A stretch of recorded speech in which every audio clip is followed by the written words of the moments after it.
they come out clean. Yo. This week's episode of Birds in the Buckets is brought to you by Prize Picks. Prize Picks is the simplest fantasy sports game on the market. It's simple and easy to win. You can pick between 2 to 5 players, and you can win up to 10 times on any entry. 10, not 1, not 2, not 3, not 4, not 5, not 6, 10.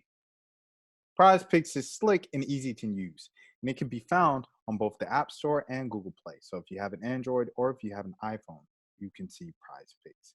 As you see here, my lovely hand model, Malik Brown, is displaying the app.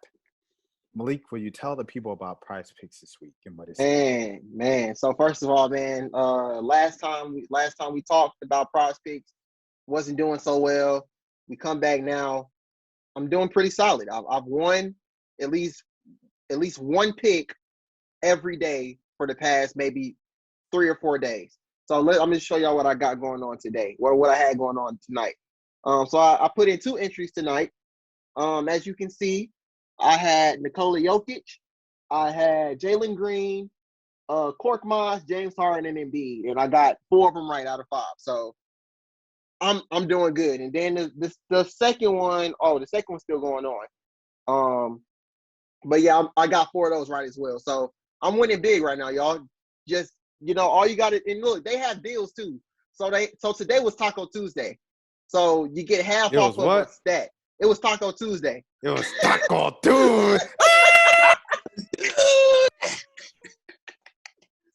But they give you half off of like the stat or something. So, y'all, hey man, look, it's a fun app. Just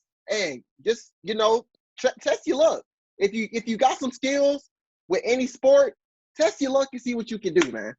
Another day, another opportunity to win on Prize Picks. And if you sign up using the code ASU, that's not for Arizona State University. It's not for Albany State University. That's for Atlanta Sports Unlimited. Once again, that's ASU. After you sign up, Prize Picks will match 100% of your initial deposit up to $100. So, fellas, Prize Picks. Ladies and gentlemen, Prize Picks. And you can win, just like Malik Brown.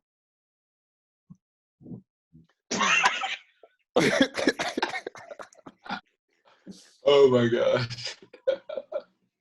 Yo, what everybody, man. Briars in the Buckets, man. We haven't been here in 4 weeks. The last episode we had with the hardship Hawks. That was 3 weeks ago, according to the YouTube. And it was right after Christmas when the Hawks got blown out by the New York Knickerbockers on Christmas. And the fans chanted, "Disregard Trae Young. Trae Young's not a respectable young man. Trae Young's not a respectable young man," in the waning moments. And Trae Young was stuck at home with COVID. So we have come a long way from then. A guy got traded, and guys were threatened to get traded, according to the general manager and the public eye and in reports. And the team started winning because they didn't want to get traded, and they didn't want to move because they just bought their first house in Atlanta. So with that being said, fellas, wait, hold on. I'm so rude. How rude. First things first, salute to Malik, co-host. I already talked to him in the intro, Prize Picks. Well, we have a very, very special guest in the building tonight. Living legend. When I say special, I mean like I literally just called them up 5 minutes ago and said, "Hey, can you hop on the Zoom for 5 minutes? Can we get 5 minutes?" Generational talent. Someone say 5. I only got 5 minutes. Can we get 5 minutes? And he said, "Okay, I'll see what I could do." I got all the way from SNY. All the way from New York, man. Guys, give it up. By the way of the DMV. Shout out to PG. Shout out to all the Yes, homies. sir. Shout out to New Vegan. Shout out to the White House. Shout out to Capitol. Anyways, Chris Williamson.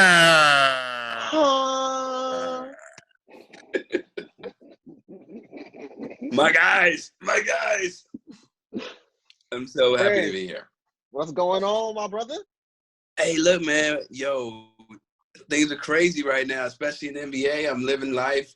Things are real hectic in Brooklyn. Obviously, the Knicks Not sure what's going to happen, before the trade deadline, even after that Cam Reddish trade. But there are certainly so many topics to discuss when it comes to basketball in New York.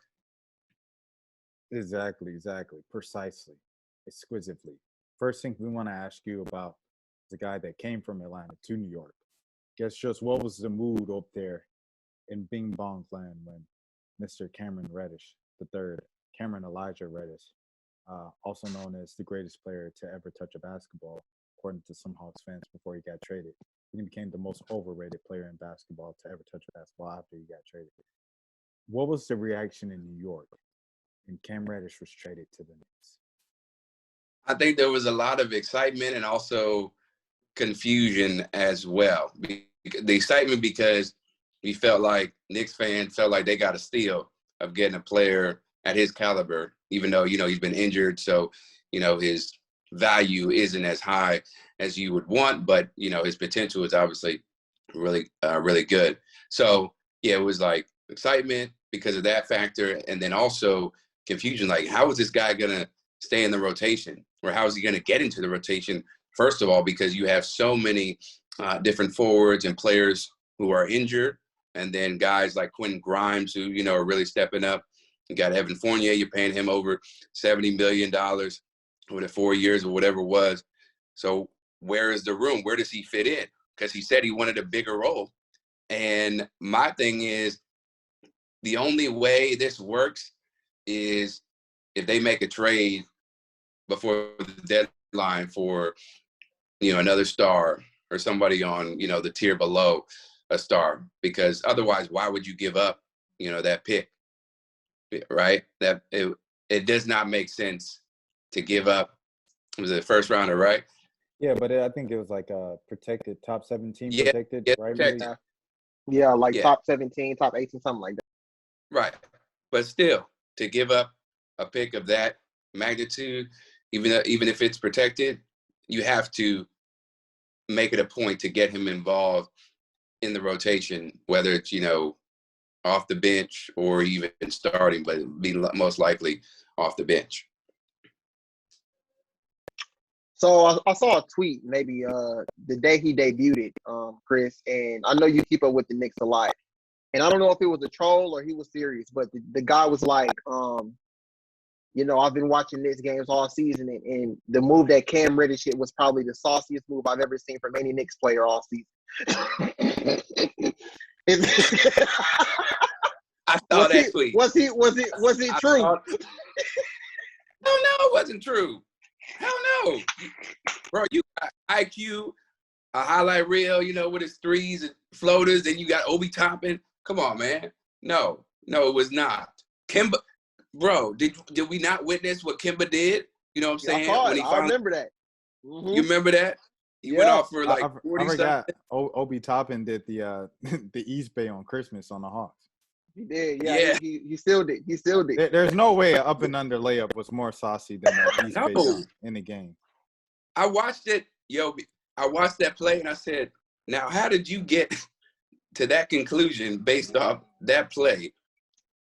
Either you're on some substance or you're not watching Knicks basketball religiously. That's just what it is. I said, wait, hold on, let me see what happened, And then I said, that's it? That's all it was? Yeah. I don't know who that guy is, but I don't trust him off that. Sorry to this alone. man. Yes. But they need that made me think just of the East Bay from Obi, and this is like off base. Made me think of Mac McClung. Mac McClung's in the league. He needs to be in the dunk contest. Yo. Get Mac McClung in the dunk contest. I'm starting the campaign right now. Bro, what team is he on now? Even if he was on the Bulls, right? The 10 days. Oh, he's on the 10 days. Like now the 10 days are up, right? So is he still on the Bulls? Let me see. I doubt it. Where is Pacers are and Stevenson to another 10 days. But yeah, I'm not sure. They might as well just sign Lance for the rest of the season. I don't think they have a roster spot. That's why. Who, the Bulls? The Pacers for Stevenson. Well, Caruso just went down, so Shoot, they Yeah, that's bring the somebody. power. Oh, Yeah. you saying the Bulls bringing in Stevenson? Nah, No, McClung. Oh, McClung. McClung. Okay. I was Yeah. about to say he only plays well on the Pacers. Yeah, that's why they need to sign him for the rest of the Yeah, man. He's totally useless on 29 NBA teams in 2022. Put Didn't he him on the play for? Pacers. Go He ahead. was on the Lakers for a little. I'd say he been on. Yeah, he for been like on a a lot of teams, season. man. But He the played for Lakers, both Yeah. LA teams. he hit the dance, he hit the shot and did the little dance, and he Yeah, made, he like like, no you look know, pass. that- He had none of those moments with the Hawks. He might have had one No. good moment where I was like, dog, that was a good play. Like he made some smart plays his first game, because I remember he airballed his first three, and then he made like a bad pass, and then after that he was making like the smart play. If he had an open shot, he passed it up because he realized Yeah. he didn't have it that night. He was doing a lot of smart things that I was noticing or whatever. And but Yeah. he still just wasn't, he's just kind of like an older, over the hill guy. He Yeah. gets to Indiana and he scores 20 in the first quarter of the first Bro, game. in the first quarter, dog. Yeah. Yeah. Vintage. But McClung's with South Bay. So he's back in the South G Bay League. Lakers, yeah. Oh, okay. I mean, with the new rookie game rules, you saw the new rookie game rules, Chris? Nope. Where it's like they're gonna have 4 players from G League Ignite on each team, and what is it, like 8 rookies and 8 sophomores, right? Malik? It's 12 rookies, 12 sophomores, and it's like 4 different teams, I think. 4 or 7 different teams. I can't remember. It's really they get too complicated at this point. They're doing too much. It's just a rookie game, a rookie sophomore game. Like, just keep it at that. Yeah. Ain't nobody watching it. They're Right. watching All-Star. Yeah. Nobody. That's why they We've did been it. 'Cause honest. no one was watching. Everybody watches the celebrity game over the Rising Stars game. I watch Yeah, the it's the Rising. I same watch night, the yeah. celebrity game over that. Absolutely. But the rookie game used to be entertaining with when it was rookies versus sophomores, in my opinion. When it became World versus USA, that's when the game got boring, in my opinion. Yeah. Because rookies versus sophomores, it was Kyrie Irving versus Tim Hardaway Jr. Rookie versus sophomores was LeBron James having a dunk contest at the end of the game. Like, all that stuff was rookie sophomores. And you just there's been no memorable moments. Maybe Trey did like a between the legs alley-oop pass to Zion, and I think Miles Bridges did some crazy dunk too and won MVP.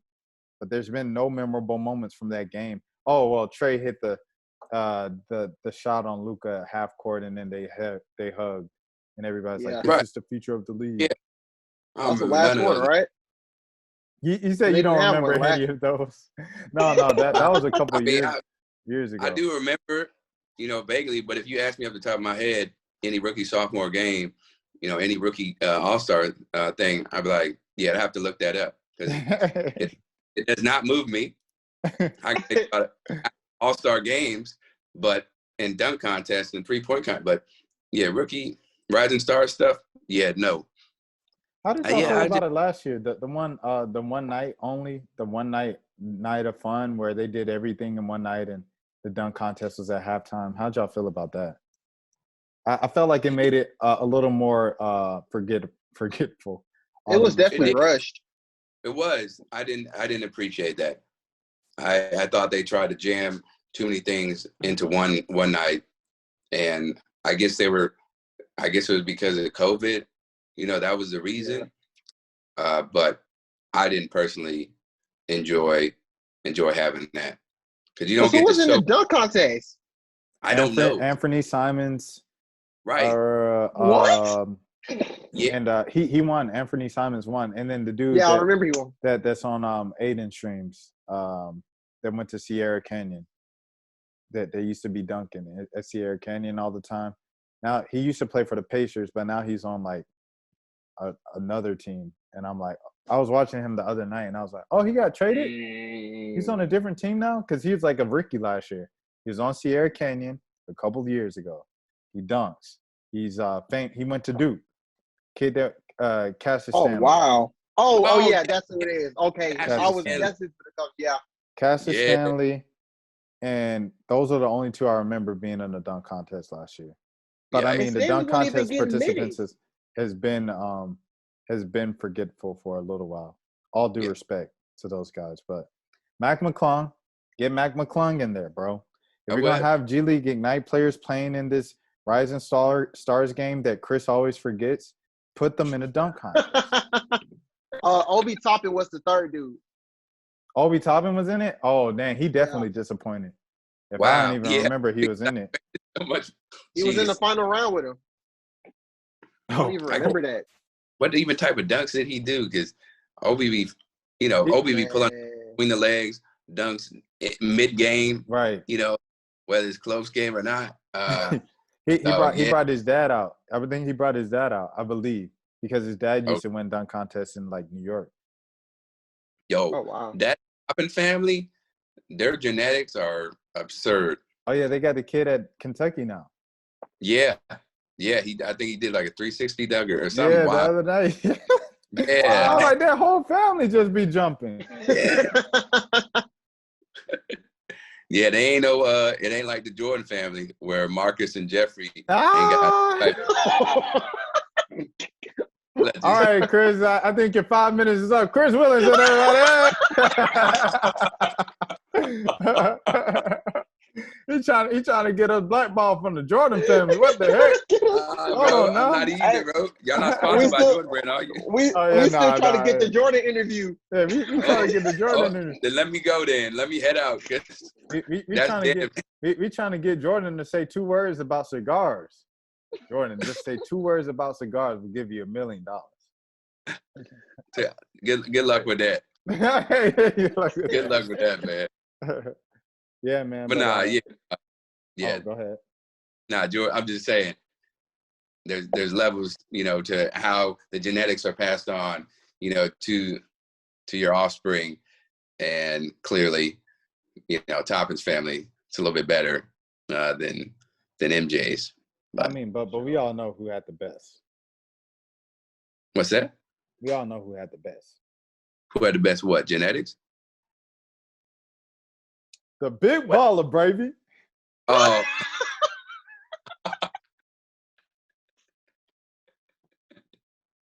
Man, one thing I'm always miss Mr. LeVar Ball, and it's never been twisted, never switched on my man's. He, you know what I'm saying? He said, I only do interviews with those who's real. You talk bad about my sons, I ain't talking to you. You're not a real channel. I come down because I gets down with the get down. Everybody want to interview. I'm the big baller. I said, big baller. I said, who he stopped by to talk to? Appreciate it, big baller. Thank you, sir. Big baller got the best genetics, man, in the game. Everybody knows that. I would never say another or a bad word. He got 3 brothers, 3 sons in the league at one point. Professional. And Jelly, yeah. In there, I think what he does, at the G League, he deserves a spot, especially with all these 10-day contracts. I'm not sure where he is now, but yeah, it's just remarkable what LeVar Ball did. And you got to give credit to the Suns, but they wouldn't be there without LeVar's training and wisdom and his crazy or unique formula and brand of marketing his kids. For sure. He did it. No, I'm saying I've never seen anything like it before. I mean, we got the Holiday brothers in the NBA. I think besides the Ball brothers, I think they're pretty successful. But just the fact that LeVar Ball spoke it into existence, and everybody was like, "Man, this man tripping, like you crazy." Yeah, and it happened, bro. Like, son was what number 2 pick. Like, number 2. Number 2 and number 3. Number 2 and number 3. Yeah, and then his other son. I think LiAngelo got the best strap out of Lonzo and LaMelo, honestly. And look, and here's the thing I always say. Do you legitimately look at both of the Martin twins and think both of them are better than LiAngelo Ball? Well, they've been hooping lately, but I can't lie. No, I can't even lie. They've been hooping lately for the Heat and the Hornets. They've been hooping. I can't lie, but I don't really watch them like that though. I know that they've been playing good recently, but all I know is that LiAngelo can shoot really well. And Yeah. I mean, so if Who that doesn't need alone can shooting? get him on the team, exactly. If that alone can get him on the team, like I don't see why not.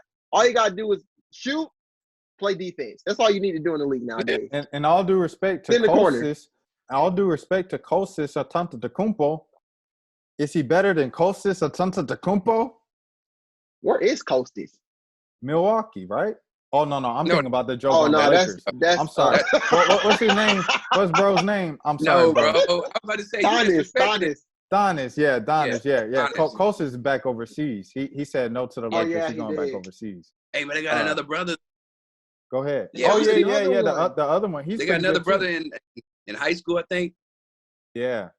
Yeah, Oh. I don't know what grade he is, but they They said have one I in think college, right? They have one in college still. no. I don't think he's in college. I think he's in high school. It's for them. Yeah, bro. Yeah, four of them. And they all Oh my like gosh. they're all like big like Giannis.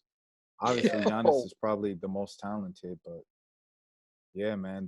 But the young one, his high school tape was really his high school tape was something else. Yeah, I don't know where. Yeah, I don't know. They got Alex. Yeah. Alex, he was the one in the draft last year. Yeah, he plays for 905, the Raptors in the G League. Oh wow. Alex. Okay. That's the one that I remember, Alex, a younger Yeah. one. And then they have Francis Antetokounmpo. I don't even know this joker. So He's it's the all of them. oldest. He's the oldest. Wait, Oh. what? Oh wow. Yeah, Francis Oh. Antetokounmpo. And Oh, I guess. this dude is nowhere near as tall. He's like a regular sized human. Look at it. He's the one on the end. Oh, I know he gotta be He salty. probably wake up mad. He wake up mad every morning. Oh, you did. How everybody end up 6'10" except for me? I'm 5'10". I'm working this office job. I'm in the Giannis got office. me in with Nike. I don't really like it, but I can't tell him that because I don't want to seem ungrateful. Right. Oh my God. Oh my goodness. And you know what's funny about that with the Giannis boys? Actually, so I rarely get any more NBA jerseys, you know, because I don't really like them as far as, you know, design and scheme. But I finally got Giannis's jersey, and I was able to customize it so I get his Nigerian last name, you know, instead of Antetokounmpo, it's Adetokumbo. And that is much more easier to pronounce, isn't it? For real, it is. Say that again. Say that again. Adetokumbo. Adetokumbo. Oh, is that how you? That's like how you spell it. I mean, Yeah. It looks like that when you look. Yeah, when true. You read it. Yeah. Adetokumbo. Yeah. See, now I get too close. I'm gonna say Antetokounmpo because we've been trained to say Antetokounmpo. Yeah. But Man, also, gets me a before lot. we forget, Antetokounmpo. Yeah, you gotta say that thing fast, right? we were just talking about NLE Choppa. He has this song where he's like Antetokounmpo, jumping like that's the hook. Like he's saying his name in the hook. But so salute to the Andrews father as well. The Andrews father as well, with Kendra and Malika, both on ESPN. Oh yeah. Someone was just texting me about it, and he was just like, man, like fathers of a certain complexion. I know this is a Hawks pod, so I won't get all the way there, but you know, this is kind of the year of them on the rise. You know, with LeVar and their father, with two, they're both under 27. Light-skinned brothers winning. Chris, stand up. Oh. Bro, He a dark-skinned fella. Dark-skinned gonna take that. Bro, I'm Carabo. He Carabo. I'm Carabo, all right? I'm not on what's her name? Kendra's. Yeah, I'm not her complexion. Malika a little bit No, the father is he dark-skinned. Oh wow. Yeah. Dang. That's the father, so. And this what his wife look like? Oh, that makes a lot. Oh, okay. Yeah. So. Wait, is she white or black? I'm pretty sure. Oh well, actually, It the might be. curls kind of make it kind of confusing. I'm not gonna lie, because it would Okay. seem like an easy, like white, but Yeah. the curls kind of make it like I don't know. Oh, She okay. Maybe might she's she might be mixed. You know what I'm saying? Herself, right. She's very fair skinned. Yeah. or That makes sense. regardless. Yeah. Salute to the Shout out. father, dark skinned Yeah. brother. Yeah. Salute. Salute Salute. to the father. Salute. But you think about all these black fathers, just doing great things right now. We were just talking to Mame Bani a couple weeks ago. She's going over at the Winter Olympics. That's your Are you kidding? homegirl too. Yeah, Really? I was talking to Mame the other No, you week. would not. Yeah. No way, man. Yeah, bro. Yeah. Rashad got clout, man. And I saw Okay. she was following you. So I was like, yeah, DC. Like I had the platoon to get. Yeah, he was at DC. Yeah. Okay, that makes sense. Yeah. We connect, or one of my mentors, Darren Haynes, you guys know him. We connected, or he did a story on her, and then she came into the studio one time. Mad dope, extremely down to earth. So I'm glad you Very was able nice. to get a piece of that as well. Yeah, right before Winter Olympics. And she's like the Yeah, biggest face now of America. It's crazy. It's like she her and is. Chloe Kim and Shaun White. They're like the three biggest faces. That's right. But yeah, like I was saying, that's another example of a black father just, 2022, Yeah. man, the year of the black father, doing it, man. Crazy. Oh yeah. And Kanye said, I'm changing the narrative. I need to see my daughter Shy. Yeah. And I that don't she is. know why he named his daughter Shy, but that's his business. He got Yeah. Chicago. He got North. Oh, he got Psalms. So he So- named one of his kids Psalms, bro. I swear. Bro. What? I Bro, swear, imagine bro. sitting in class, bro, and they call the roll and they say, Psalm, present. But Yes, their second son, Psalm. but by the way, in the meantime, the listeners are gonna be extremely mad at us being 20 minutes in and us talking about the name of Kanye West's son. No, So So, Chris, if you have anything else on the Hawks, or you want to hop off before we get into Hawks for the second half of the podcast, you can let us know now. Here's what I want to say about the Hawks, and it stems from something Trae Young said a couple weeks ago, and the entire message was, the regular season isn't as entertaining and exciting as the playoffs are, so it's weird. And again, I'm paraphrasing, but it just sounded very out of touch and confusing because the Hawks haven't won jack. They've been to the conference finals. They surprised everybody getting to the conference finals, and now they think they hot. They hot. Can you curse on here? Go ahead. I'll try to remember to edit it. Oh, okay. No, but they think, they're all that in a bag of chips. Like that ain't. You haven't won anything. They thought they were gonna be able to run it back pretty much and just coast, and they weren't.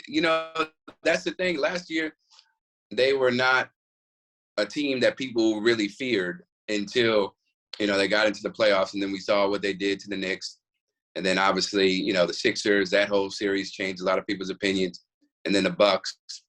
Before they got bounced out. But yeah, it's the arrogance, right? I think they took it for granted. I think they took it for granted, making it to the Eastern Conference Finals, and now with everybody hunting for them, it's getting a whole lot tougher. Speak on right?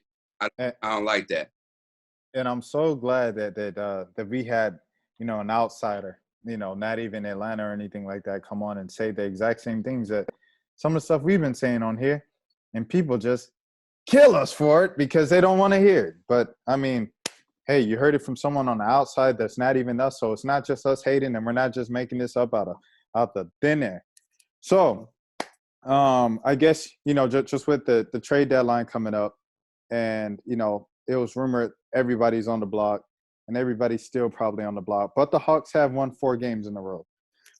Do you think if the Hawks have won 4 games in a row, they should kind of trust that to think that they found the groove that they had last year with Onyeka and DeAndre Hunter. Those have been kind of like the 2 main differences in between, like when they were losing and now they're back and healthy in the lineup and now they're winning again.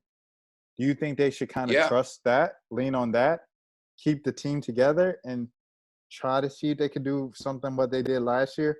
Or should they hold their cards, stick true to the plan, and trade everybody? You just you just got to the Eastern Conference Finals, and you essentially run it back with the same team. I don't think they should, be gun-ho about trading everybody and blowing it up. But I do think they should keep their options open to maybe add, 1 or 2 players that can give them an edge, like a PJ Tucker, right? Like a, Drew Holiday, with the Bucks, what he did for them. Because yes, DeAndre Hunter, Onyeka, are 2 important pieces of this team, and they change the complexion, or they change, how they play, especially defensively. But I don't see them making a big run if they don't add, at least another wing or somebody who can give this team some juice. That's just my 2 cents. I don't think they should be trading everybody on the block or everybody, everybody's available. I don't agree with that. Just the mentality. It's a mentality for me.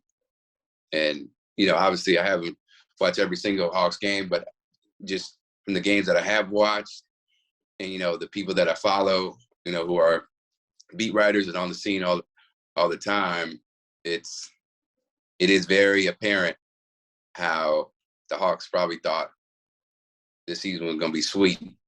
And they found out it was actually very sour if they don't get their business in order, if they don't treat it seriously. So, yeah. Malik. Yeah, I'm with Chris. I mean, as far as like on the offensive side, we've seen that they can score at will, like with anybody. Like they were literally putting up 120. Yeah, they were putting up like 120, 130 with just Trey and Cam as your starters. I mean, your 2 top scorers, and Malcolm Hill and like a whole bunch of like other G League. So like offense was never the problem. It's never the problem with this team. No. It's defense. So I mean, they gave up like 130, 140 2 times in a week before. And I mean, I was during a losing streak and they didn't have Dre. So at that point, it was kind of like, it seemed like, because that was around the time Travis Schlenk had went on the radio and was like, maybe I shouldn't have bought the same people back at blah, blah, blah. Like he was ranting basically. So you get Dre back and you get Onyeka back, you get Capella back, and everything looks a little bit different now because you got your defensive anchors. So if you could add another person, like, and I'm thinking like somebody like Market, like PJ Tucker, Drew Holiday, like those guys. And I mean, it's clear you're not going to get those guys, or maybe those type of quality guys. But somebody like a Marcus Smart, like you don't know if somebody like a Marcus Smart is being shopped around. I know I've seen people on Twitter. Shout out to Andrew from Peachtree. He talks about Jashawn Tate from the Rockets. He's a good forward too. I mean, those 2 guys could, and you might not even have to give up that much for those type of guys. So if they could focus on trying Marcus to find some defense, Smart, I think the asking price for Marcus Smart is really high, and I say that because I've heard someone say, I talked to someone about Marcus Smart before, and they're like, Marcus Smart, guy with that edge, and I'm like, bro, I think Boston, they look at Marcus Smart as like JB almost. Like the asking price is going to be like John Collins for Marcus Smart. Not giving up, because he's dang near the leader. Like he's like the locker room leader. So how has that worked out for them? How's that worked out for them? You give him if Marcus Smart is so great of an emotional leader, how together has when every time when the Joker JB and Tatum do two different things. Someone pointed out, and Tatum tweet at the person that say, "Why can't let two legends coexist?"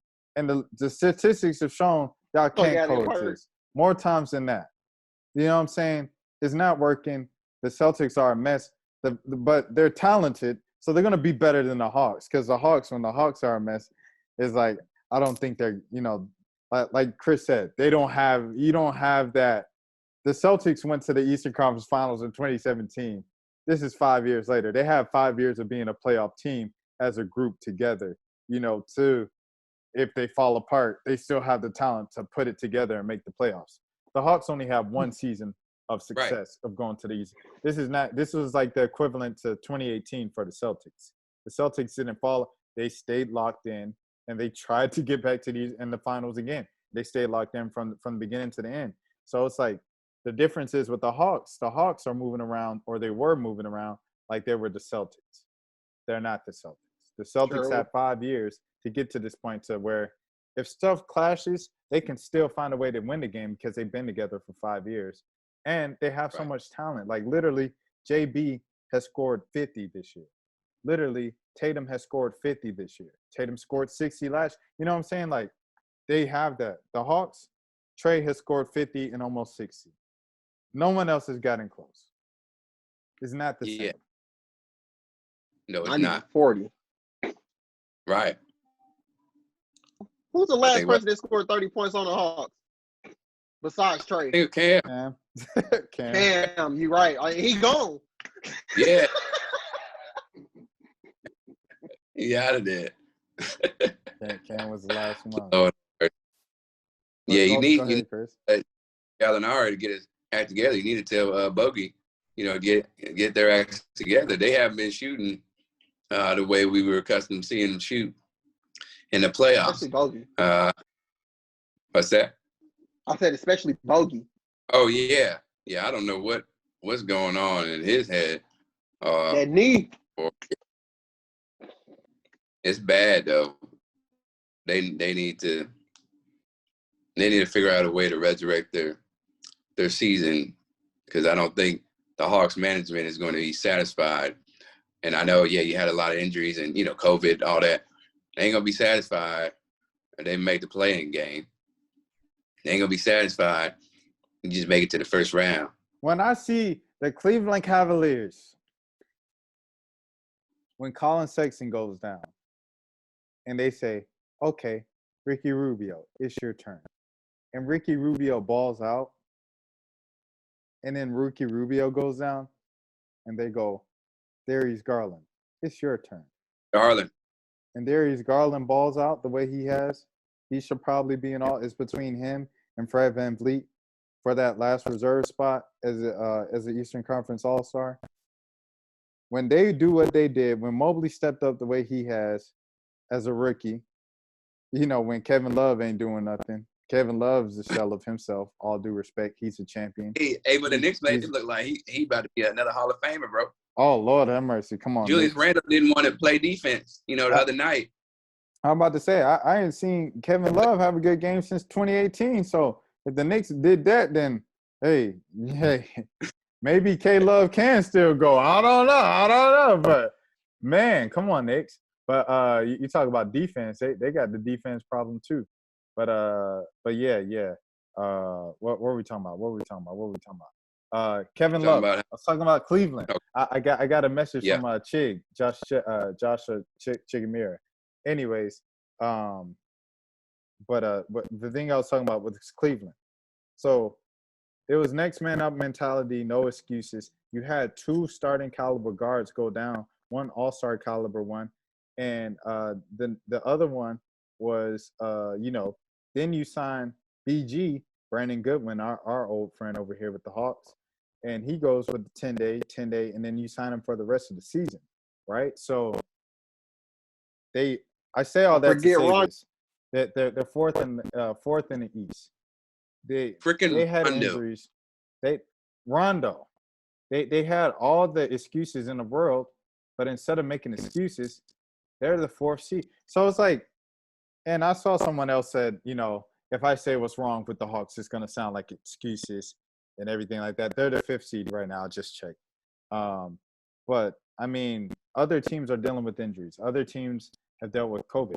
Not many teams have dealt with COVID as bad as the Hawks. Like Miami dealt with it bad, but they didn't sign any players and they got their games canceled. A couple other teams got their games canceled. The Hawks were the only ones to play and keep signing players, and they just kept losing.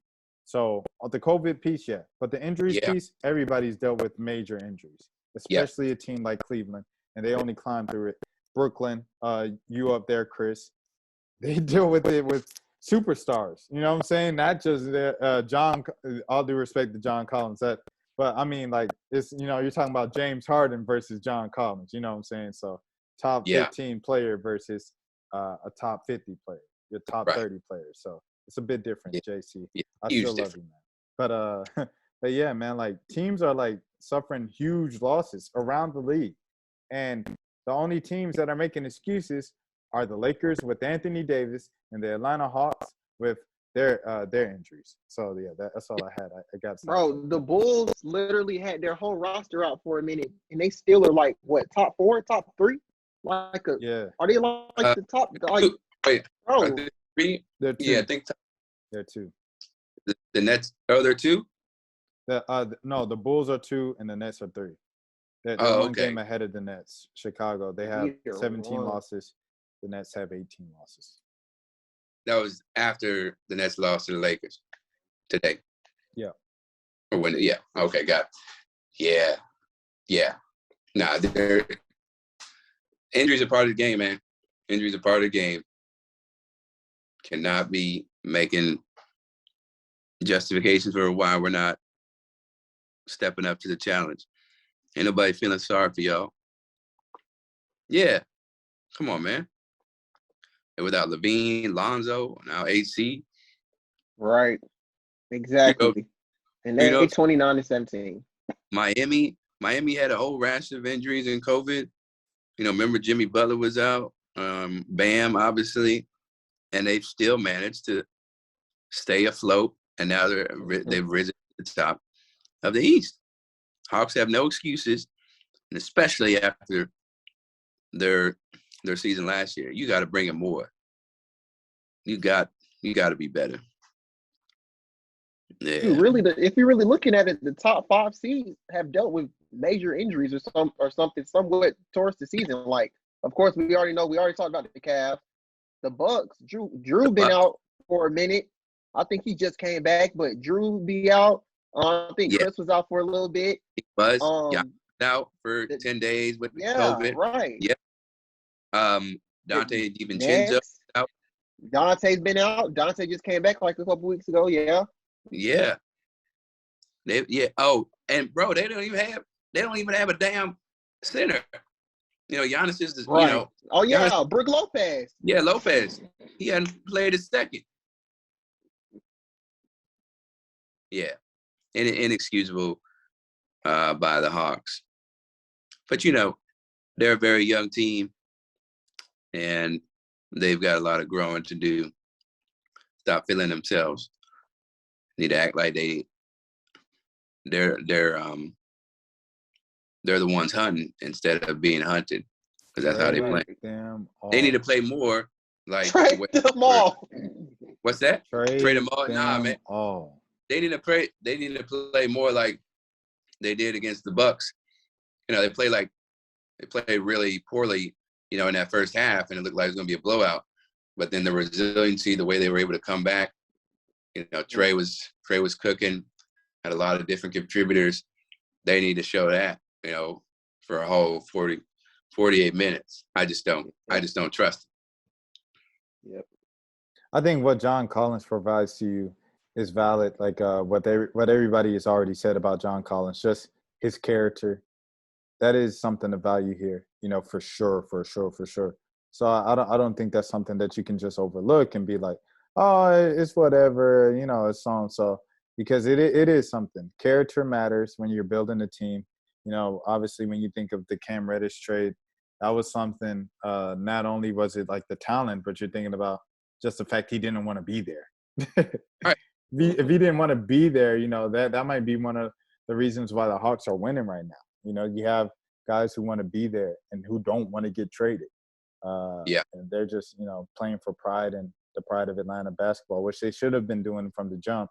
You shouldn't need the threat of losing your job to perform up to the expectation, or, you're kind of, I don't know, true intentions are kind of questioned behind it in the first place. But we have a special guest joining us. Chris, if you'd like to drop, I could call you up after we're finished and you could take a break. I don't want to bring you up here for 2 hours on your off. Okay. All right. But one last word. Go ahead. Before I sign off, Kevin Knox, gonna be the greatest talk ever. I'm out. He had a great couple games. He's had a great couple games. So I mean, not a great, but he's been on the court. He had a dunk. That's a lot more than he could say with his Knicks. That's what I'm saying. Exactly. Speak on it. All right, Chris. Love you, bro. All right. All right. Much love. Talk to y'all later. All right. See ya. Oh, we got a special guest in the building. Oh, yeah. I guess we got a last minute appearance. Hey. I can sit back and just chill for the rest of this pod. Awesome. We're gonna let you cut. We got Josh in the building. Jay Chig. Awesome. Let them know one time, man, what is going on. Let the people know. I'm gonna let you cook. I'm gonna ISO. I'm gonna give you the ball and let you cook. Out the way. I appreciate it. I think my boys Malik and Rashad. So basically, when we're talking about going into the season, most of the teams going into the season are probably playing, at least most of them injured or with COVID protocols. So record so far, it probably isn't really reflective of what it could have been had they been 100% healthy. That's all I have to say, especially for the Hawks. And really for the Hawks, I feel like their 4-game winning streak is definitely the start of a much longer winning streak. Most of it has really been because of Trey, the player of the week. I know a lot of people had Embiid as the player of the week. Embiid he's a very good center, but he probably, he didn't get it because, the 76ers are a good team. They're really good. But the Hawks are a team that really needs Trey to play well in order to win a game. And so what Trey decided to do, he decided to play like a Hall of Famer. He decided to play like literally one of the best players I've ever seen. I went to a game live. One of the games I went live was, I believe it was against the, I'm trying to recall it, this past week. But Trey was playing so well Miami? in that game. It was one before Miami. It was the Milwaukee. Oh, yeah. The one after Milwaukee. Who did they play after Milwaukee? It was Milwaukee. It was a playoff team, I think. Yeah. Close. Because I'm going to the Kings game tomorrow. But the game I went to on Wednesday, Timberwolves. The Timberwolves, yeah. Trae Young was playing at a whole nother level. 23 points in the third quarter. He's definitely an all-star from the Atlanta Hawks. And so the Hawks also might get Paul Millsap. They also might get Jeremy Grant in some trades. So a little bit of a spoiler alert. But who would you trade know. for Jeremy Grant? We got some Hawks fans on the podcast, right? Yep. His position would have to be power forward, so it would have to be John Collins. Based off contracts. Yeah, because listen, I understand. DeAndre Hunter is playing at a high level. Onyeka Okongwu are playing at a high level. He might come off the bench. He might start at power forward. But also, Jeremy Grant is an all-star. He already been selected. So Jeremy Grant, in my opinion, would take us to another level. He can play defense, but also he's basically John Collins. But also, he's John Collins who can take out the dribble, basically. That's the only difference. If we're comparing the two players, it might be a little bit cheaper to get Jeremy Grant that first year. That's all I'm saying. But you couldn't. I wouldn't like extend Jeremy Grant. Maybe that last 2 seasons or this season, next season, and then it'd be see what happens after that. But yeah, Onyeka Okongwu has been playing another level. DeAndre Hunter's been playing another level. Trey has really been playing at another level. So watch him live. I'm like, there's something different about Trae Young. So yeah, that's all I gotta say Josh. about that. And Cam, man, Cam is in New York, dude. It's a heartbreaking thing because he's gonna get no minutes really. Maybe at the end of the season if New York decides to tank or something like that. But Cam Reddish is just a tragedy, man. Last time we're Josh, gonna talk about Cam. when I say the name Ben Simmons, what do you think of? Ben Simmons, literally he was in the news. I literally thought they were going to trade him for John Collins straight up. I thought the John Collins Ben Simmons trade works out for both teams because if you're looking at what the 76ers have, Andre Drummond is another option, when healthy. And then nothing else. At the 4 spot, I mean, Tobias Harris. the only struggles would get to Tobias Harris and Ben Simmons on the same contract, like the same team with like those 2 contracts. Even Kyle Kuzma had to comment like, "Nah, bro, you ain't gonna get both players on the same team." So I was trying to work out like a 3-way trade. We get Ben Simmons or we get Harris, which I don't really. There's no reason why you get Harris, but also he's good off the dribble. He was an all-star, but with Ben, he would have been a complementary player to Trae.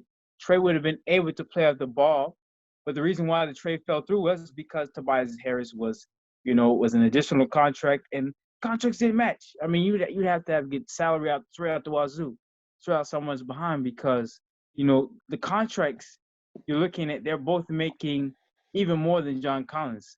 Both players, I believe. You combine those 2 contracts together, and then it's a Cam Reddish before he got traded, which, this was a time, I think Cam Reddish got traded before John was even eligible to be traded from the team. So it's one of those things where it's definitely an interesting situation. But I think straight up, it would have worked out just Ben Simmons for John Collins. It would have worked out. Except for the fact that John Collins had embarrassed Joel Embiid in the playoffs with that posterizing dunk. So I'm just saying it would have been awkward. But again, Andre Drummond and Joel Embiid also had a feud for a while, so they squashed that beef. So, but it would have been interesting bringing that T-shirt around, John Collins dunking on his teammate. You know what I'm saying? But yeah, I do think they're trying to find John Collins a new home. I don't know where he's gonna go, but I think they can get an all-star for John if they're really smart. And they should have got more for Reddish, to be honest with you. I don't think there are any All Stars. That's the problem. Like is Jaylen Brown. Oh, Jaylen Brown. He's like the only All Star I think that's on the block right now. And you know what, Jaylen. Oh, John Wall. Oh yeah, John Wall too. He might even get traded with Westbrook. Westbrook is another name I'm hearing for John Wall, straight up. But honestly, the definition of a perfect match is Jaylen Brown or Brandon Ingram. Out of those 2 in Atlanta, man. Jeremy, like those 3 names I'm hearing. Like Victor Oladipo, like if he's healthy, I'm saying, He's never been healthy. So yeah, but him and Nate are like, this close. But besides that, he was hurt under Nate. That's very true. That's very true. I'll do respect. But I'm looking at Jaylen. Jaylen Brown is definitely gonna be like a number 2 option, automatically coming in, and then as a shooting guard. Because listen, with Jason Tatum, those 2, Jaylen Brown, Jason Tatum, the only reason why they don't work is because one guy has to get 50 in order for the Celtics to win. But like, it's impossible for them to get enough touches because it's just one basketball for Jaylen and Jason. For those 2, Jaylen and Jason, there's just one basketball. They both try to be like Kobe, but there's just one basketball. The reason why it works with Trae is because Trae's unselfish. Trae passes the ball. I mean, with Jaylen and Jason, they won't pass the ball. They'll just try to look to shoot and score. And so we just need a guy who just gets buckets. There are times where Kevin Huerter is actually that for us, believe it or not. Kevin Huerter is literally that guy. But sometimes, I feel like he does, a guy like Kevin Huerter, I'm looking at John Collins, they're good enough to be number 2 options for this team. But the problem for Kevin Huerter and John Collins this season has been they look like they want to be somewhere else. Like, it would have been advantageous maybe if they were the stars of their team. Maybe if they were on a bad team, they can be the Trae Youngs of their team. but they won't really accept the number 2 role. Like a game where Trae Young doesn't play, like in Sacramento, Kevin Huerter is like an all-star. Like he literally dropped 25. Like he was an all-star in that game. It was super clutch, as was Cam. But in that game in Sacramento, I'm looking at as an example of, maybe these guys would be better in different locations. Maybe Kevin would be better in Washington or Orlando or Indiana. And, looking at a lot of the complementary pieces around the league, Karis LeVert, Spencer. Right. All right. LeVert, Dinwiddie, all these types of people are some great names. Bradley Beal, if the Wizards are, starting to lose more games, I think they lost against the Clippers tonight. They were up by a lot of points earlier tonight. So, those types of things, I think if we can get Bradley Beal and perhaps maybe a Miles Turner or maybe even a Sabonis type player. If you trade John Collins for Bradley Beal, who plays the 4 for the Hawks? John Collins for Bradley Beal for the Hawks? Who plays the 4? Onyeka Okongwu. Automatically. Then who's the backup center? Clint and Onyeka Okongwu, those two in the lineup defensively would be perfect. You might just need to go and get a backup center, or you have to extend. You could even extend the because look who's not getting any minutes. Jalen Johnson. Jalen Johnson is getting no minutes. I mean, you probably wouldn't even send you to a power forward maybe, but Jalen Johnson. I literally forgot Jalen Johnson was on the team. I'm not gonna lie. I was Jalen Johnson's on the team. Was he number 20? What number was? Yeah, number 20.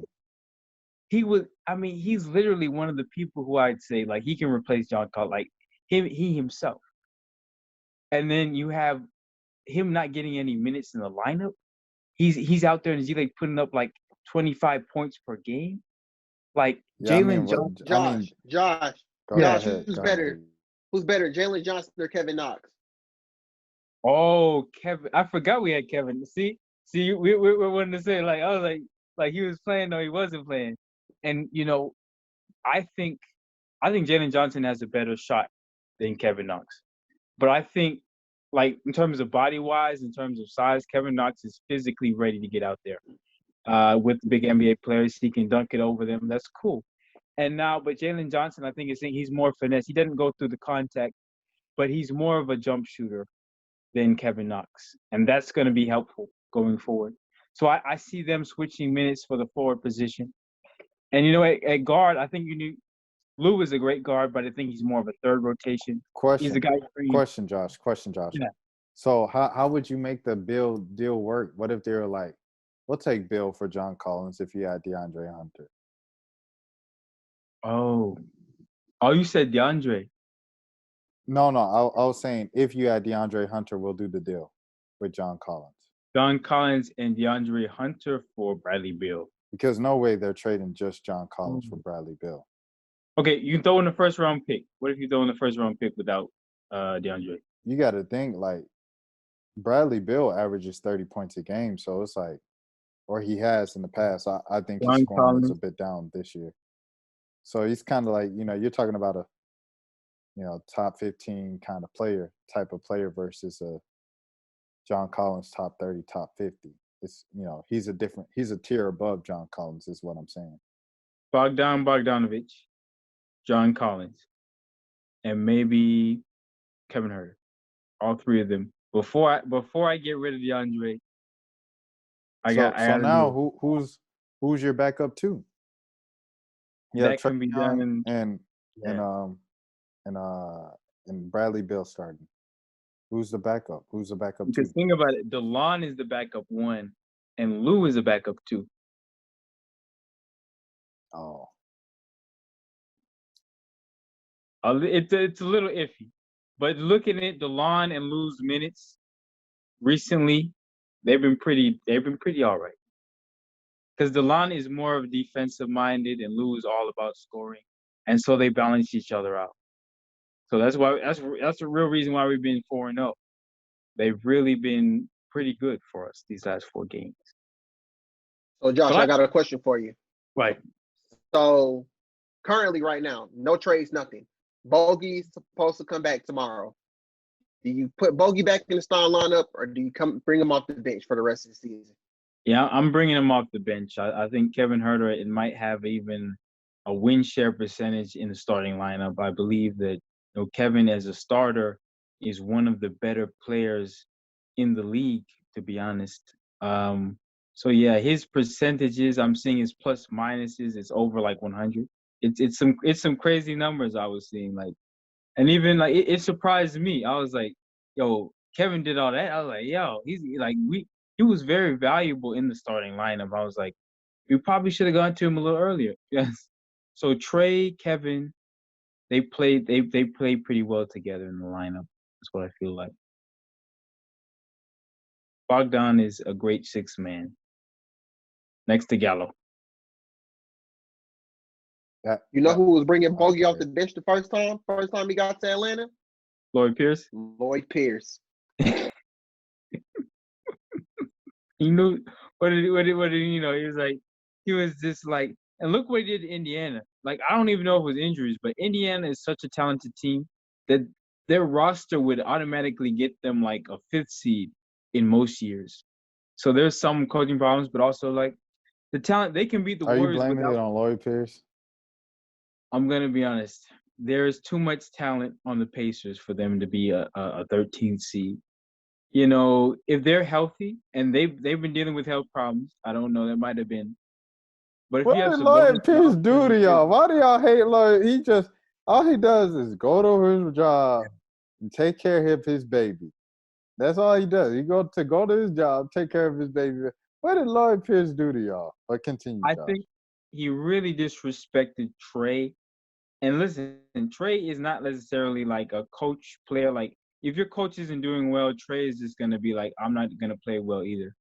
But it's like, it's an environment thing. If Trey feels comfortable, he's gonna start winning games for the team, and the coach is gonna notice that. So Nate McMillan is one of the guys who appreciates Trey Young for being himself out there, and you can't necessarily try to change players into being not themselves. And so players like Cam Reddish, he encouraged Cam Reddish to be himself. He encouraged, John Collins, all these people to be themselves out there. And that's all they really did. They're just being themselves out there.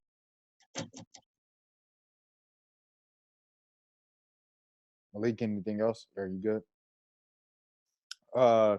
Josh, you touched on it a little bit about Cam, and I know the trade is a couple weeks old now, but there is literally an episode that's one of our most viewed episodes. The first time he came on, and it was Cam Reddish is the CEO of the Atlanta Hawks. Oh, The CEO has been traded. The CEO will no longer have a statue next to Trey and Dominique out there in front of State Farm Arena or whatever it's called when those guys are retired. They get their statues. It's cryptocurrency. Well, I was just about to tell you. It's just I guess this is your chance to mourn the loss of Cam Reddish in Atlanta. I'll say this. Like, I can see him in a couple years. Like, he's another guy like Tim Hardaway Jr. Do you know? Tim Hardaway Jr. and Luka are like at odds. Tim Hardaway Jr. Like, I looked at Atlanta players like Paul Millsap. They can always come back. And Cam is one of those guys where I'm like, if you look at how the rest of the league is treating him, he's going to realize, he maybe didn't want out of Atlanta after all. Maybe he always wanted to stay in Atlanta. So Cam is one of those guys where you just like, if he finds out the grass isn't greener on the other side, I see him signing one day in the next 5 years back to Atlanta. So you're saying he's going to have a Disney moment? I feel like, Al Horford might be back in Atlanta soon. I feel like, a lot of the people who left Atlanta, Dwight Howard, all these guys, they might come back in the trade. It's weird. Like, I feel like somebody's coming back. Like, Jeff Teague came back, I feel like we're going to have a Jeff Teague moment. Somebody's going to come back. But Jeff Teague was an all-star, so maybe an all-star. I feel like some guy who has some success in Atlanta is going to come back. It could be Cam. I don't know about Cam in the next 5 years, though, because he requested to trade. So it's like, if he requested, if he didn't want to play in Atlanta and it was that bad, I can't see him in 5 years. Maybe like you said, like later in his career, maybe 10 years down the line, something like that. Or, you never know, because I think, how long was it for Dwight before he returned to the Lakers? It was like 6 years. But like, when he left, Kobe was calling him soft, and they were booing him and every time he touched the ball, and it seemed like he said he never returned to the Lakers, and then 6 years later he came back. So, you never know with these things, but yeah, man. me personally, as of the way he left, I don't know if you noticed at the end of that Knicks game in Atlanta, Trey didn't dap him up. He just turned around after saying what's up to a couple of the guys and then went back to the locker room. So I think there's some I think there's some hard feelings there, to be honest. But I can't see Cam coming back anytime soon. But you never know with these things. Yeah. But I'm serious about the Hardaway thing. I think that Tim Hardaway Jr. and Luka Doncic, like, there's a trade with the Mavs that could happen. And John, you said Tim Hardaway and Luka Doncic? Yeah, they had a fight. They had a fight. Oh no! I thought you were saying like Luka Doncic could come back to the Hawks. I thought that's what. You were saying. No, not him. But Tim Hardaway is that that's a sacred word? We can't say his name on this channel. I forgot. Right. So I see John. He could be traded to either Houston, San Antonio, Mavs. I think Texas is an ideal location, as well as Miami. Houston for what? Houston for what? Houston is Christian Wood. I don't know if you know about. Ain't no way now they trading Christian Wood for John Collins. Now I'll tell you what. But like you said, maybe that package you said for Bradley Beal. What you think? What you think, Malik? You think they'll take it? The package he said for Bradley Beal with John and Bogey. Heck no. Okay. Heck no. I don't even think they want Bradley Beal. I don't even think they want Bradley Beal. I was saying, but the Collins, Bogey, Herder package. Oh, just Josh as far as would it work? Wood, for Christian Wood. Oh, for Christian Wood. Wood. Oh yeah. John and Bogey for Christian Wood. And the first rounder. Forget Cav. Forget that's too much. Unless I'll wait for him to come back. But what were you saying, Josh? They can also throw in Eric Gordon. You're back. Okay, I'm back. Yeah. Wait, he said John Bogey. Who else? That's it. John Bogey. Yeah, for Christian Wood. Yeah, and a pick. John. Is that too much? I mean, John. Is John not better than Christian Wood? Who's better? I think John is a better all-around player, and then he's better for the Hawks chemistry-wise. But I think Christian Wood is a better scorer. This kind of like the Jeremy Grant thing that Josh was saying. But Jeremy Grant, I don't think is – Jeremy Grant definitely no for John Collins, in my opinion. Just because you think about everything that John Collins brings to the Hawks outside of just playing and his, kind of chemistry with Trey that they built. And, Trey can play with anyone. I've heard it a billion times from, all of the people in this camp. But, yeah, man. No John Collins for me. No John Collins for Jeremy Grant unless Detroit's giving you, like, back a pick or, some type of asset. I think you're right about the pick thing because who would have predicted Cam Reddish for Kevin Knox? Yeah, Who would have predicted and a pick like even a pick doesn't swing that deal? Ain't you trying to compete for a playoff spot? I mean, but you got to think like a lot of people forget. It's like they talk about that playoff run last year, but it's like Cam was literally there for none of the wins. Like he had like 11 points game 1 of the Eastern Conference Finals. Yeah, and they won that game. And then the game where he hit the threes, they lost. So it's like, what did Cam do? And he came back this year. Everybody had COVID, so Cam had to shoot as much as he has always wanted to shoot because this is a contract year for him. And he scored 33. And what did the Hawks do? They lost. So it's like, yeah, but you know what I'm saying? But listen. Trey had 56 in a loss. Like, if we weren't playing defense, we went like as soon as we started in Yankin Kongwu, all that scoring mattered. Like, but isn't Cam supposed to be the defender? Isn't he supposed to be that elite, legacy, iconic defender? Steph Curry isn't Draymond Green. Like, Steph Curry isn't even playing like the way like you can give certain players a pass in certain locations for a 22-year-old playing in the NBA. Like a 22-year-old, he has so much ceiling to score that many points in an NBA game. Like Kevin Knox will not be able to accomplish the things that Cam Reddish did this season. And we can. I'm gonna go on record. Like there might be a game where Kevin Knox hits 5 threes, and it still isn't enough, like 8 threes in a game with Cam Reddish. Like, that was history. So I'm looking They at it, I'm lost. saying, They Trey lost. lost. Look, Trey Young lost with 56 points. I'm not gonna, because we couldn't defend anybody without Onyeka Okongwu in the lineup. We didn't have defense back then. Cam Onyeka Reddish was supposed to be the defense, is what I'm saying. Listen. So it's like if you're not bringing the defense that everybody thought you was gonna bring, and you score and we lose, and that was the problem with Trey and so. That's why we brought you in and Dre to play that defense to cover up Trey. You know, I don't know. Go ahead. If Onyeka Okongwu had played in that game, we would have won against Chicago. I promise you. We would have beat Chicago. If Onyeka Okongwu would have done that, because he's such a great defender. I want to praise Onyeka Okongwu for like 5 seconds, okay? He's going to be the next Hall of Famer on the team. I'm going to say this.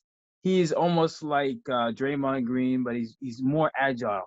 He's more athletic. You know, he might not even try to shoot a three. And so Draymond is sort of that guy. Keeps you together. So you think Did Capella play against the Bulls in that game? Or was it really just literally Trey and Cam? Yeah, it was just Trey and Cam. They were the only two. Hey, who was the center? Only thing I can remember is them jokers, James. DeMar and Levine. What was having? It was having taking turns hitting them. Oh, they was man. cooking. Cooking. Was it was DeMar first quarter, and then Zach came up the last like 5 minutes of the second quarter. And then look, the stat at the end of the game was like 2 Bulls ain't done that in the game since Pippen and yes. I was like, oh my goodness, they got. And then Booch finished them off. They had another All-Star, and then the other All-Star had COVID. Lonzo was at the crib. I'm like, oh my goodness, these dudes are amazing. I thought they were playing the '90s Bulls. I'm like, man, they was cooking, man. And they didn't have Caruso. Them dudes right there, man. They different, but that's when people say the East is different this year, man. Like it's very different, very high standard. But hold on, I'll pull it up right now. We would have been 18 in the West. Real talk. It was starting 5 was Trey, Bogey, Clint. Bogey played? Yeah, Clint. And Chandy Brown was in the starting lineup in Cam Reddish. Chandy. I remember Chandy Brown. Dang, Bogey did play that game. Bogey had 20 points in 41 minutes. Trey had 29 points. And then Cam had 33. Clint had 8 points. That's when people were calling Clint the worst center in the NBA. Oh, yeah. They was Chandy Brown had 4 points. He was terrible back in the day, bro. Scott, back in the day, that was like a month ago. He said back in the day. It's been a long season. It's been like 4 or 5 seasons in one, bro. Like, it's a game of runs, but this 4-game win. Back in my heyday. It's like after Cam got traded, it was a new season, bro. Yeah, but that's what it feels like. Everybody, I've seen a couple people say that the Cam Reddish trade is basically last year's firing of Lloyd Pierce. I think it's gonna be the John Collins trade, because we're still 4 games under 500. Like we really had to win those 4 games, or would have been embarrassing.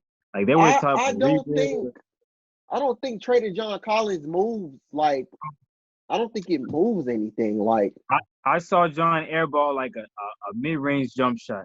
He's changed. Like he's different. He's different. Not because he's bad. He does not want to be. After the 15th hit, he's like, I got to get out of here. He's like, I got my money. Now I got to go to my location. I got to go to Miami. I got to go to South Beach. I'm saying, no. But for 3 years, though, we don't watch Cam do 360 layups and miss the backboard and air ball. You can't say that. You can't say that, Malik. You a hater. You're right. My bad. I'm just trying to reason it with Josh, though. John knows what he's doing. Like sometimes I see him fumble rebounds. I'm like, he's like I gotta get out of here. He's like, because he's been here for too long. John is like, he's a professional. So if John doesn't know what he's doing, he does it on purpose. He wants to get out of here. As soon as his name was running, he's like, I want my own team. I want my own offense. I want 40 points a night. That's what he's saying. Because he needs to get all NBA. He needs to try to make more money with his contract. I know that's for sure. But Josh, Cam was basically saying what you said that you saying that John was saying. Well, Cam basically wants to be a star player. Cam Reddish is on a rookie deal. He's still on a rookie deal. John Collins is already gotten paid. He just wants to be in a good location. I think what we've seen from Cam Reddish is what we'll get from Cam Reddish. And 13 points tonight isn't like terrible. Look, I mean, but all I'm saying is he's gonna have some great nights where he looks amazing, and he's gonna have other nights where he just looks and then he's gonna have some nights where he's not playing because he's hurt. I think what we've seen, or he's not hurt, it's kind of what he's gonna be for his entire career. Maybe there's one year. Hopefully, I pray there's one year where he's healthy the entire time and he's healthy enough to make an all-star team because that's what his talent's called for. Go ahead. The Hawks could have traded him for Terrence Ross. I mean, they would have got the same. Like, look, Terrence Ross is like he's very similar to Cam in a lot of ways, and I feel like if he turns out to be like Terrence Ross, it's not a bad thing. Like it's actually 13 points a game is not terrible. Y'all called him the MVP. Y'all said he needs his statue next to Trae Young and he's untouchable in the trade. That's what y'all said. He was better than Trae. If Trae's shots were falling, I mean, if Cam's shots were actually falling, if the shots that he took were falling, he'd be the next Kevin Durant. Oh, no, can we go? Hey, here we go. I'm done tonight. I swear I'm done tonight. We gotta go. Wrap it up. Rashad, let's go. Josh, I love Josh, man. That's why you bring on Josh, man. It took us a few minutes to get there, but I'm glad we brought him on, man. Dog. Malik, I'm sorry. Kevin Durant, bro. Come on, man. It's the pull-up jumper. But that's like saying, like, if they would have scored more points, then they would have won those games instead of losing them. But they didn't score more points. That was the problem. Go ahead. Their defense was trash. They were like the worst defense in the league without Onyeka. With the great defender Cam Reddish. The reason why Cam Reddish was so hyped was because of his defense too. It's like even when his shot wasn't falling right early in his career, he was like the best defender on the team a lot of nights. And you've seen the highlight a billion times where he ripped the ball from in college. Oh yeah. Oh well, I mean his skill. It's a wingspan. If you compare his wingspan to a lot of other people, it's ridiculous. But you just said that the Hawks defense was the worst defense in the league and it was trash. And Cam Reddish was out there. All I'm saying is, and if you say one player can't change it, then why is everybody saying that DeAndre Hunter has made all the difference for the Hawks now on defense? It's really been Onyeka Okongwu. Because I'm saying as great as DeAndre Hunter has been defensively, they're really all following Onyeka Okongwu. Like I knew it. Like there's something different about Onyeka Okongwu. If I went to the games live, I'm like Onyeka is playing differently. Like he's just a year older. He's just his second year. Like, look, Trae on offense is different. But Onyeka Okongwu on defense is something you can feel. I wasn't just seeing his defense. I was feeling his defensive intensity when I go to the game. Like, there's an energy he's bringing to the games. Like, if Onyeka's not playing, I'm like, there's something different about, like, the way we're playing right now. So, really, they're playing much better than they were back in the day, man. Back in the day. Man, it's a whole different team. It is a whole different ball game, but my brother. I was watching Denzel last night. I was like, my brother. My brother. My brother Josh, man. Brother for real.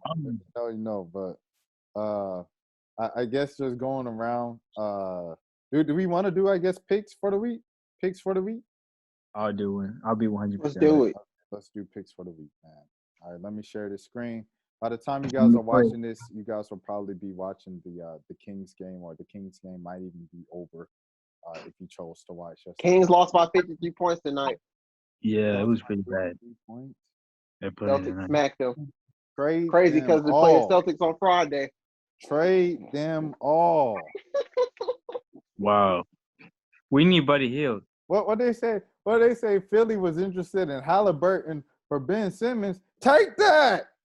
Oh yeah. Take Well, that. it was actually 3. It was Buddy Hield, Harrison Barnes, and Halliburton Oh, that's too for much. Ben Simmons. I don't know who they think Ben Simmons is. The Harrison Barnes. Maury still don't want that. Maury said nah. No, They want I think Maury. He really what it is he don't want to look dumb from turning down the James Harden deal. Yeah, Jay. So now he think you're not gonna get that again, bro. You're right. They both lefties. He's not Cool. gonna get So what that. we got this week? But We got. We're beating the Celtics and we're beating the Kings and the Lakers. okay, so Kings Oh boy. in Atlanta. hey, Josh didn't even have no thought about it. He already knew what was up.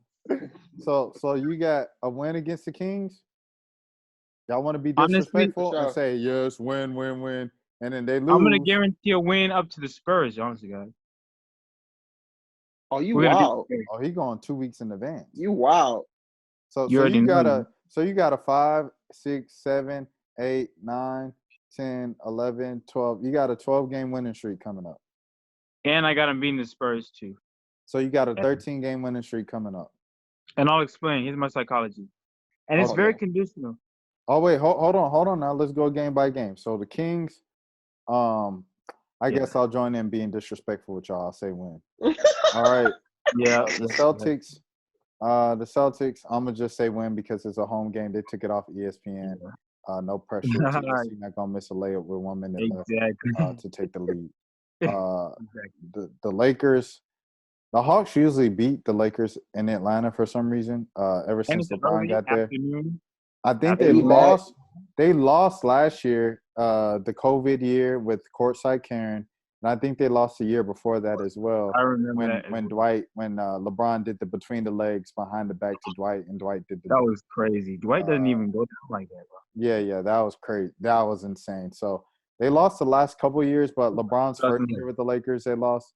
And didn't they beat them? Kind of traditionally. Go ahead. They beat them in LA, right? Yeah, they beat them in LA. Not this year, but I think like last year. With Solomon Hill collapsing on LeBron's leg. Oh yeah. Remember Solo? Last year. Y'all remember Solo? Y'all miss Solo? Y'all miss Solo? I like Solo's tweets. Yeah, I like Solo's tweets too. But man, that guy was like an airball 3 every time he step up. Hold up, so y'all got 3-0 right now? No, not at all. We beating the I got Raptors. 2-1. I got 2-1. I got 2-1. We're beating the Raptors 100%. The Suns is our hardest matchup, but it's at home, so I got us beating the Suns at home.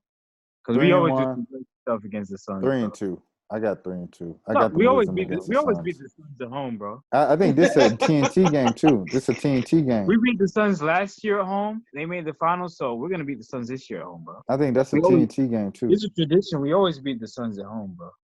If we lose against the Suns, we're doing something wrong, bro. Yeah, I mean, but the Suns usually aren't the best team in the NBA like they are this year. I mean, but it's like at home. One of the best. We beat them last year and they made the finals. So look, we're gonna beat them again at home. That's all I know. We almost beat them on the road, bro. We almost beat them in their house. It was a good game. I think that was one of those games that the Hawks blew again, wasn't it? Or it was just a close game and they lost. That was the game I almost thought about quitting being a fan. That was the road trip that Drake got hurt again. That was the game I was gonna quit, bro. I was gonna quit. Rage quit. Because we were so close to winning, and then we lost that whole road with the Warriors, and like it got terrible. Like I was gonna cry. The Warriors make me so mad because I feel like it wasn't just the Hawks game. It was like every game the Warriors win, it's like they look so beatable.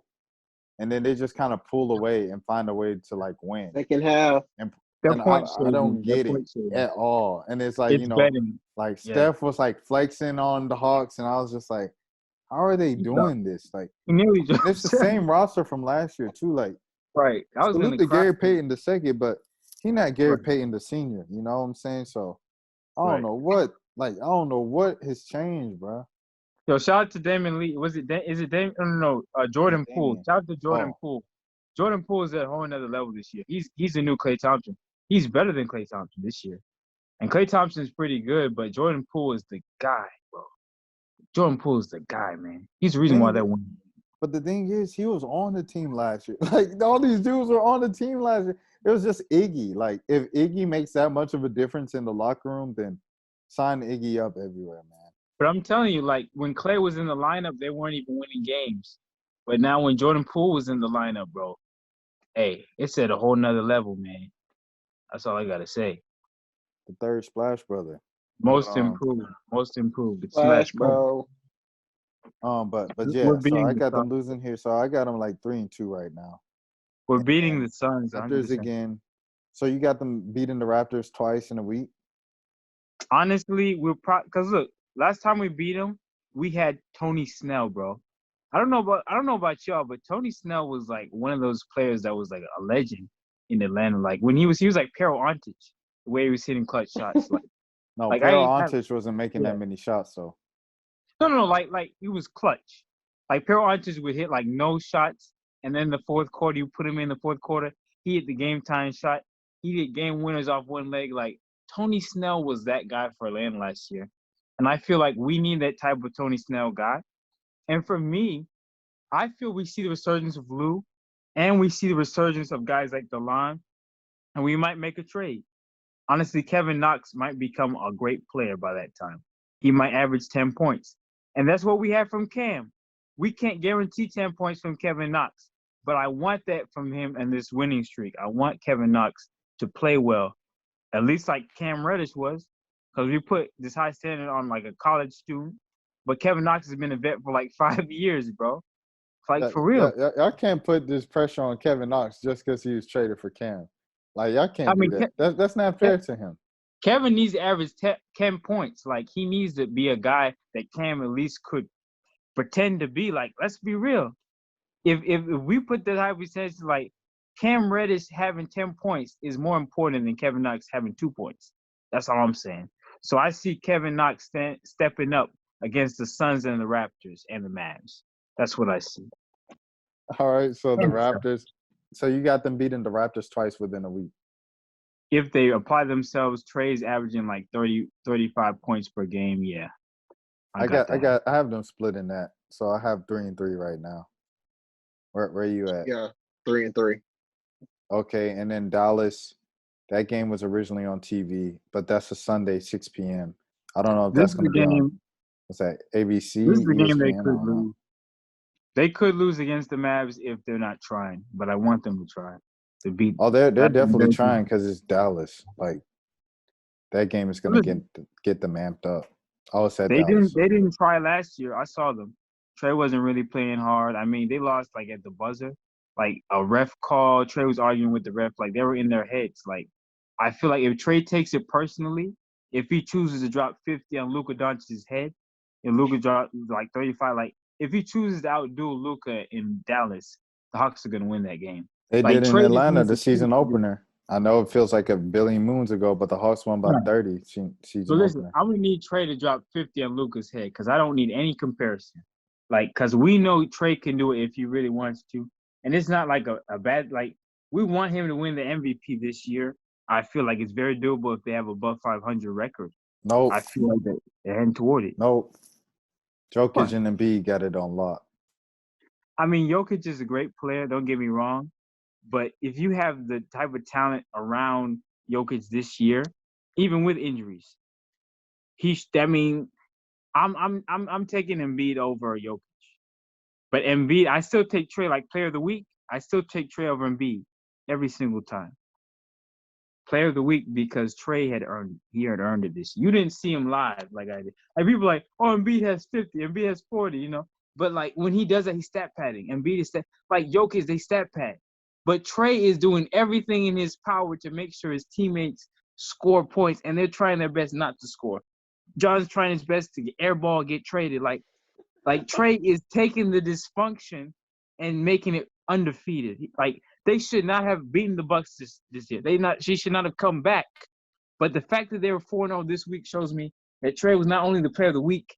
He was like playing like a player who wanted to carry his team on his back, and that's what I saw going to these games live. He carried them on his back. All right, so there's the Dallas game. I have them winning the Dallas game. They might lose that one though. Just off of Give them- emotion. Okay. So I got 4-3. So then you move to Indiana. Where is this? It's at Atlanta. They have to win that one. 5-3. No excuse. They have Yeah, to win that one. yeah. I don't know why. It's just certain games in Atlanta that I think they should win. Like a game like should the win. Utah, even though they lost that game. Like you said, Phoenix, they usually play well against Phoenix when they come to town, but Phoenix is one of the better teams in the league now. And then the Pacers, that's another one of those. Cleveland, even though they lose those sometimes. And then you have the Spurs. Is that that's in Atlanta? Yeah, they have to beat the Spurs. 6 But I'm and going to 3. give the Pacers some respect because this past week they beat the Lakers and the Warriors at home. And the Lakers and the Warriors were practically healthy, and the Pacers had nobody. And so, I'm going to give it up to Lloyd, man. I'm going to say one good thing. Like, those games to beat Rick Carlisle, all those guys, like, that was just a coaching exhibition. Frank Vogel and Steve Kerr are they're overestimating their talent, and they're underestimating, like, they think they're so good coaches because they have such, like, Stephen Curry, LeBron, like, those coaches aren't as good as coaches who have to deal with rosters that are depleted with injuries and COVID and all that stuff. So I'm going to have to take, the Pacers are going to have a competitive game if they're healthy. And so Lance Stevenson might go off, and they took the Nets to the limit. So I'm going to say that's probably going to be the hardest game. It might go overtime, but I got the Hawks winning by like 3-4 points. Trey going to have to, I'm serious. He's going to literally, it's near the trade deadline. It's the last game before the trade deadline. So watch out for that, for sabotage like that. So I have them going like 6-3, 7-3 in that span. Malik, I think you had the same one. Oh, I thought you had them winning all games. I think the hardest game is the Mavericks game because that's the game where Trey. I don't think he plays intense against Luka because he knows there are comparisons. You see the 15-point, 25-point games, but we're like, Trey really wants to drop 50 on this guy's head. He wanted to take it personally, but Trey and Luka want to pretend like they're best friends when in reality they're really frenemies, like I've said before. And I feel like if Trey takes it personally, I say they get into a fight. He drops 60 on his head. Oh, man, not the fight. Like he doesn't want to embarrass. He needs to embarrass Luka. He needs to dribble through his legs. I want Trey to dribble through Luka's legs, man. I want him to cross him up, bro. Like, I want like a dream scenario right now.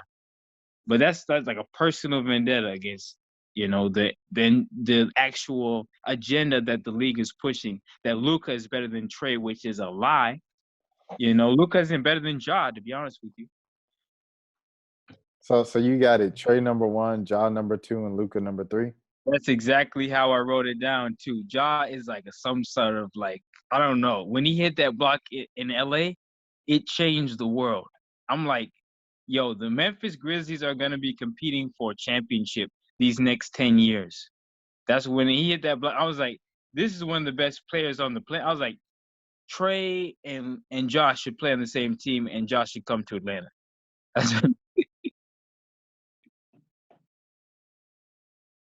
All right. Well, wrapping up now. I'll just leave it at that. I'll leave it at that. It's almost midnight at the time of recording. Josh, let the people know where they can find you, where they can find all your books and all that good stuff. All right. So over on Amazon, I have a sale going on, probably around this time coming out. But my books on Amazon under the pen name J.C. Mira. J.C. Mira is a pen name for Joshua Chigumira. On Amazon, you have The Endless Hopelessness of Romance, The Kings of Atlanta, Marshall Mike, and Joshua Stakeout on there. So go check that out. All right, Malik. Y'all can always find me, same place, Twitter, Instagram, @_Malik ATL. RashadMalik.com. You can follow me on Twitter at BringBackAngel. Why did you bring back Bleep, Renee? All right, guys, take care. Have a good time. All right. Prize picks. Much love. Thank you, Chris. Thank you, Chris Williamson, for coming through. Thank you, Chris. My bro. And if they come out clean,